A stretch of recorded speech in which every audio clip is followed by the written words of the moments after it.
Pengerusi Badan Perhubungan UMNO Negeri Kelantan, Datuk Ahmad Jazlan Yaakob, yakin dan percaya bahawa Kongres Ekonomi Bumi Putra 2024 akan dapat mempertingkatkan lagi penguasaan Bumi Putra dalam sektor ekonomi.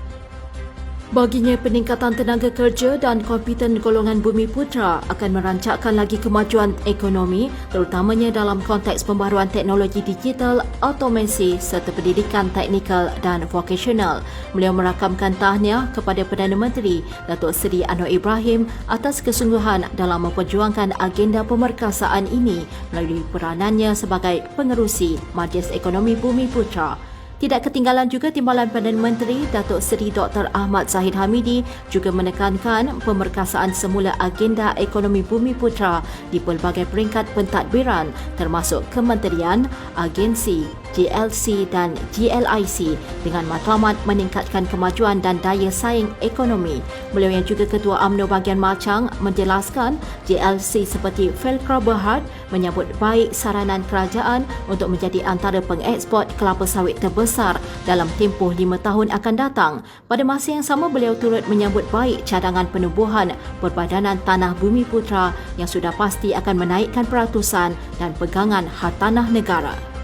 Menteri Peladangan dan Komoditi Datuk Seri Johari Abdul Ghani menyatakan bahawa perpaduan yang sebenar dalam kemajuan ekonomi merupakan kunci utama kepada kestabilan negara dan kesejahteraan rakyat.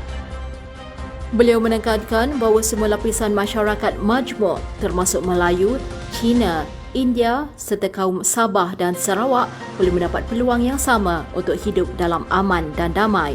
Beliau berkata demikian pada diskusi madani aspirasi perpaduan memperkukuhkan agenda Bumi Putra sempena Kongres Ekonomi Bumi Putra di Pusat Konvensyen Antarabangsa Putrajaya semalam.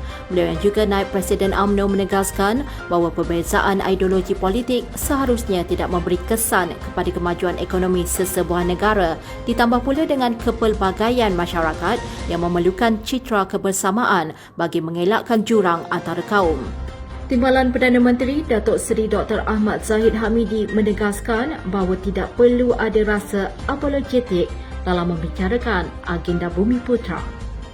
Beliau menegaskan bahawa agenda tersebut tidak langsung meminggirkan atau menindas kaum lain dan semua pihak perlu sentiasa menghormati kontrak sosial yang dihaskan kepada kaum Bumi Putra yang menjadi asas kepada keharmonian negara. Dalam ucap tamanya pada Kongres Ekonomi Bumi Putra di Pusat Konvensyen Antarabangsa Putrajaya, beliau menyeru semua pihak untuk menjayakan transformasi ekonomi baharu TEB. Beliau menggariskan bahawa dengan matlamat, tekad dan usaha pemerkasaan yang jelas, TEB akan menjadi pendorong untuk membawa Malaysia ke arah masa depan yang lebih baik. Timbalan Perdana Menteri Datuk Seri Dr. Ahmad Zahid Hamidi mencadangkan agar diwujudkan Perbadanan Tanah Bumi Putra menerusi ucapannya dalam Kongres Ekonomi Bumi Putra yang berlangsung semalam. Beliau yang juga Presiden UMNO dan Menteri Kemajuan Desa dan Wilayah menjelaskan bahawa ikhtiar pertama perbadanan tersebut bertujuan untuk mengekalkan pemilikan tanah oleh Bumi Putra sebagai asas kestabilan ekonomi dan pemeliharaan identiti kebangsaan. Katanya perbadanan ini diwujudkan agar bertanggungjawab untuk merangka mekanisme yang membolehkan pemilikan tanah Bumi Putra ditingkatkan dan dimanfaatkan pada masa hadapan. Beliau menegaskan bahawa penubuhan Perbadanan Tanah Bumi Putra adalah langkah proaktif untuk menjamin keseimbangan demografi kaum, perindustrian dan penempatan baharu serta mengekalkan pemilikan Bumi Putra. Malaysia menyatakan kekesalannya terhadap penolakan beberapa delegasi terhadap permohonan Palestin untuk menjadi negara pemerhati pada persidangan mengenai pelucutan senjata CD bagi sesi 2024 di Geneva. Timbalan Menteri Luar Datuk Muhammad Al-Amin berkata beliau menyampaikan pandangan Malaysia bahawa Palestin sebenarnya menyokong hak yang sama untuk menyertai persidangan tersebut. Malaysia menekankan pentingnya prinsip keterangkuman dalam persidangan tersebut serta menggesa perluasan keanggotaan untuk melibatkan lebih banyak negara dalam komuniti antarabangsa.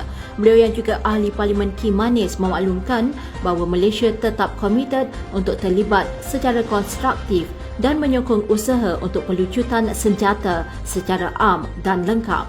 Terdahulu, Muhammad Al-Amin memimpin delegasi Malaysia ke segmen Majlis Hak Asasi Manusia dan segmen peringkat tinggi CD di Geneva, di mana beliau bertemu dengan Pesuruhjaya Tinggi Hak Asasi Manusia Volker Turk untuk membincangkan kerjasama dalam isu hak asasi manusia.